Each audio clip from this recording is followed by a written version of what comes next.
Welcome back to the Deep Dive. It is Friday, February 6th, 2026. And looking at the calendar this morning, it really struck me. We are so deep into the 21st century now that the future, it's not some abstract thing anymore. It's just, well, it's Friday. But today isn't just about the date. It's about realizing that we have, I think, officially crossed a threshold. Yeah. One that people have been warning us about for, what, 5 or 6 years now? Yeah, it's that moment where the theoretical just becomes practical. And in this case, practical is frankly quite terrifying. Right. We're unpacking a new report today. It's hot off the press from The Guardian, and it pulls together all this data from the AI incident database and researchers at MIT and Harvard.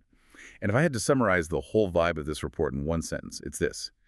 The era of the funny deepfake is over. We have entered the era of industrial-scale deepfake fraud. And industrial is really the key word there. I think for a long time, our listeners might have thought of deepfakes as these bespoke creations, a skilled hacker in a basement spending weeks rendering a video of a politician or something. Or some Hollywood VFX artist just messing around. Exactly.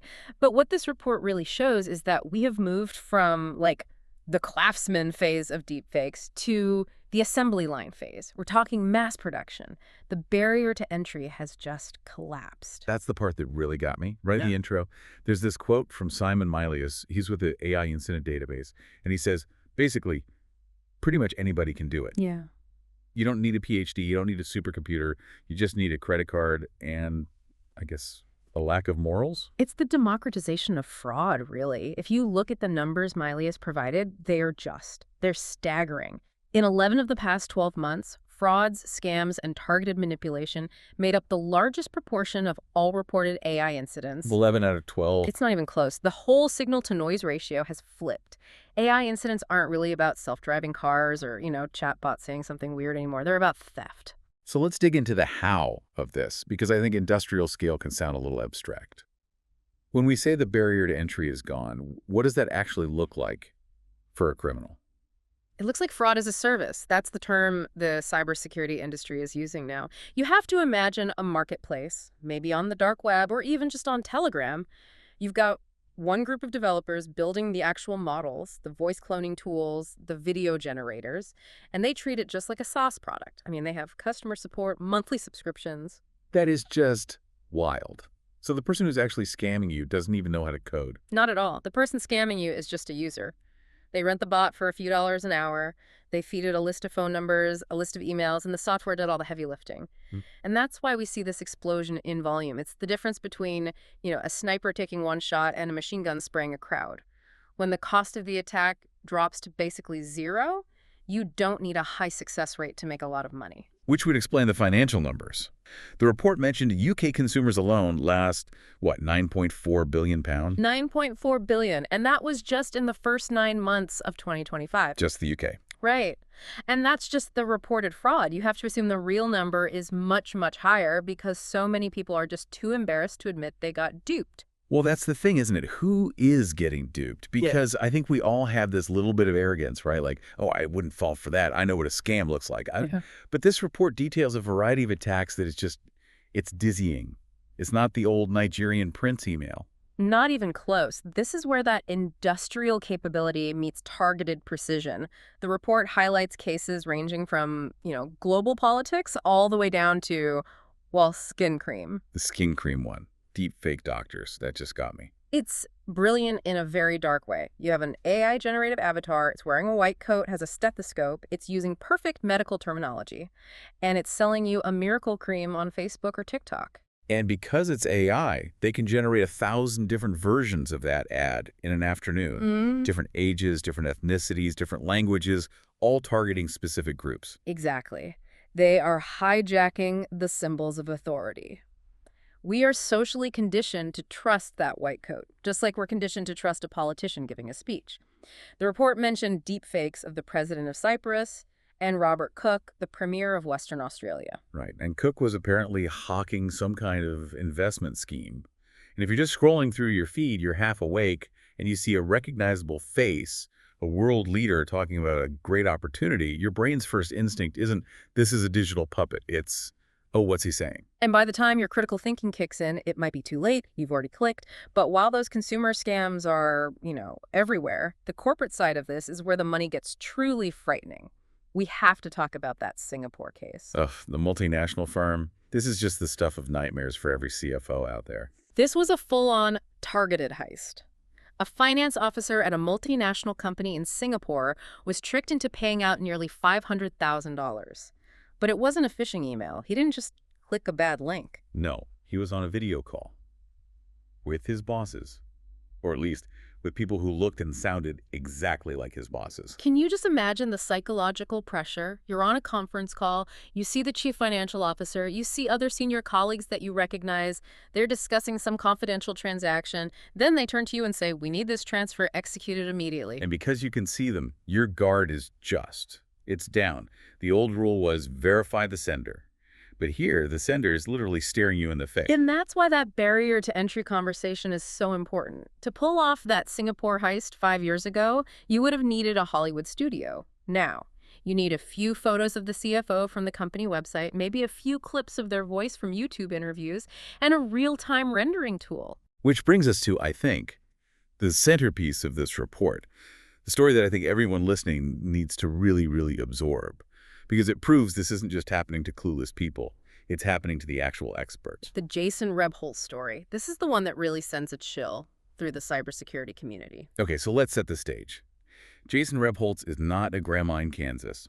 He is the chief executive of a company called Evoke. And Evoke is an AI security company. His literal job is to understand this tech. He's a hunter. He knows the terrain. Right. So back in January, just last month, he's hiring for his company. He posts a job on LinkedIn. He gets a referral from someone in his network, which, already lowers his defenses a bit, right? It's a trust by association. Yeah, standard procedure. Referrals are gold.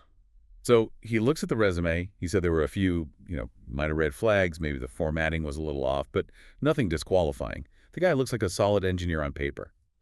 So Rebholz sets up the video interview. And this is where the industrial reality just slams into the human element. He logs onto the call. He's got his coffee. He's ready to go. But the candidate doesn't appear. Not right away. No. There's just a black screen for Yeah. nearly a full minute.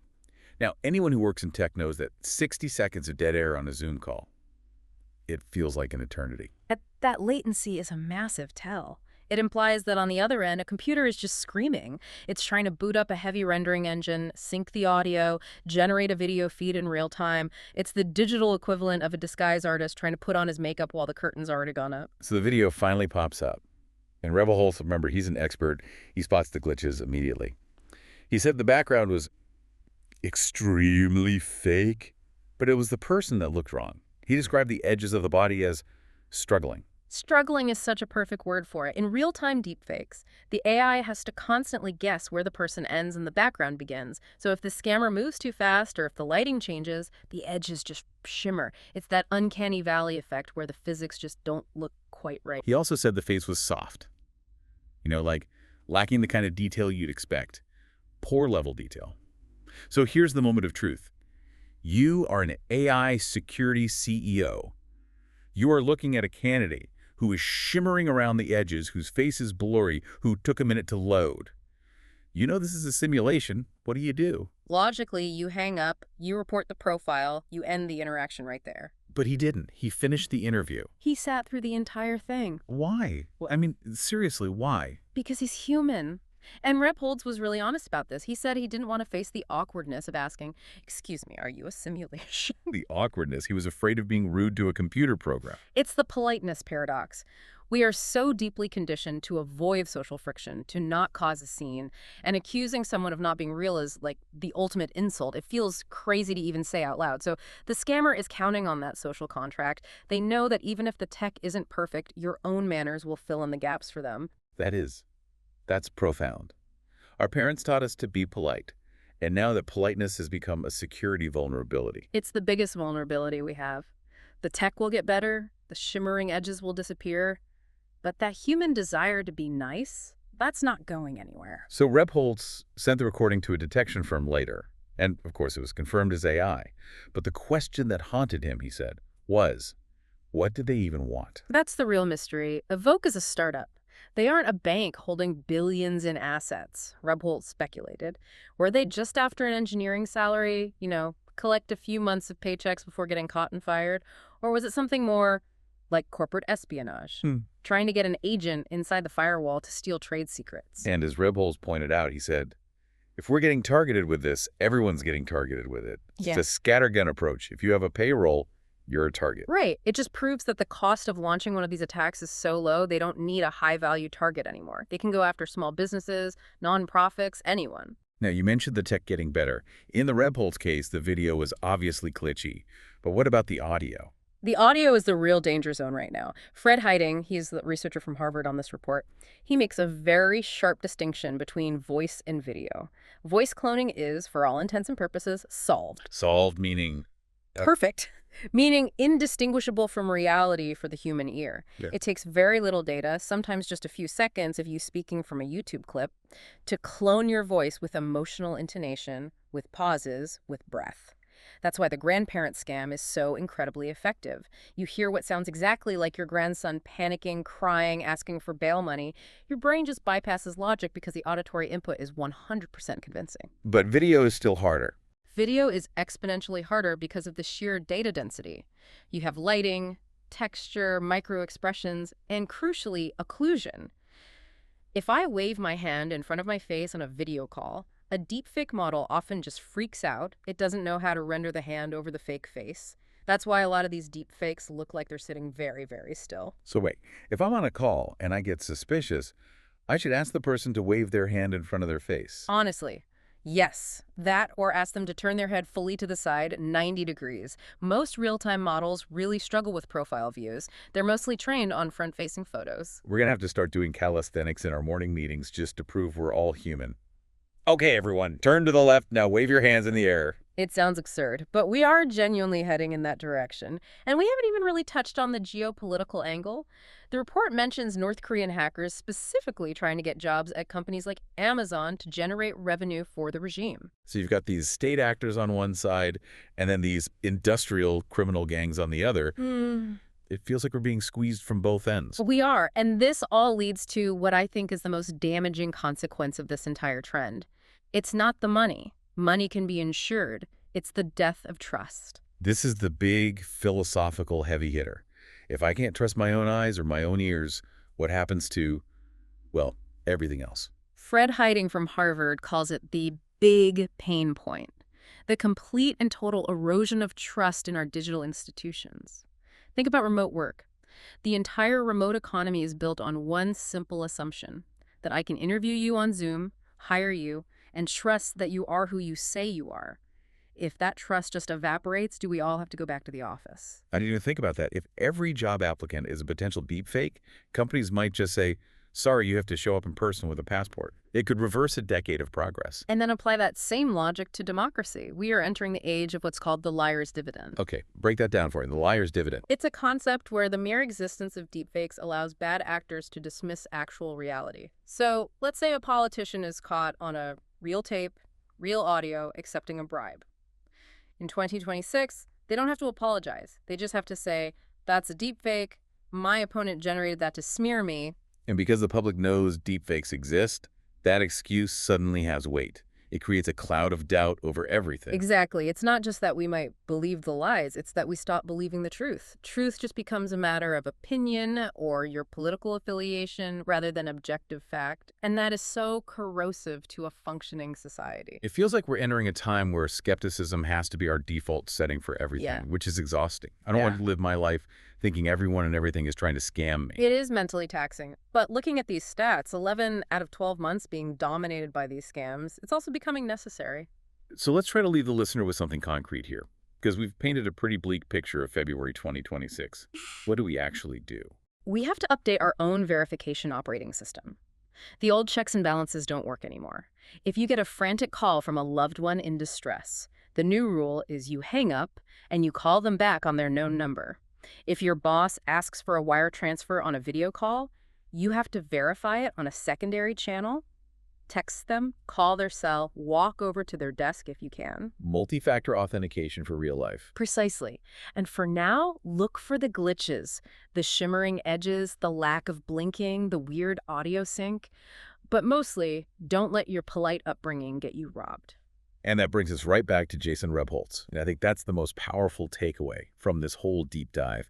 We have to get comfortable with being rude. We do. We have to learn to override that deep social programming. I really want you, the listener, to visualize that scenario. You're on a call. Something just feels off. Your gut is screaming, this is fake, but your social training is whispering, don't be awkward. You have to listen to the gut. In 2026, being awkward might save your company $1 million. It might save your grandmother's life savings. It is okay to ask, are you real?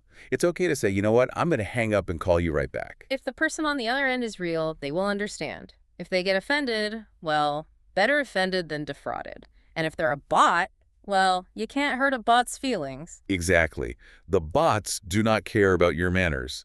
So maybe we shouldn't waste them on the bots. A fair rule to live by. It's a brave new world out there. Industrial scale, high speed, and wearing a very convincing mask.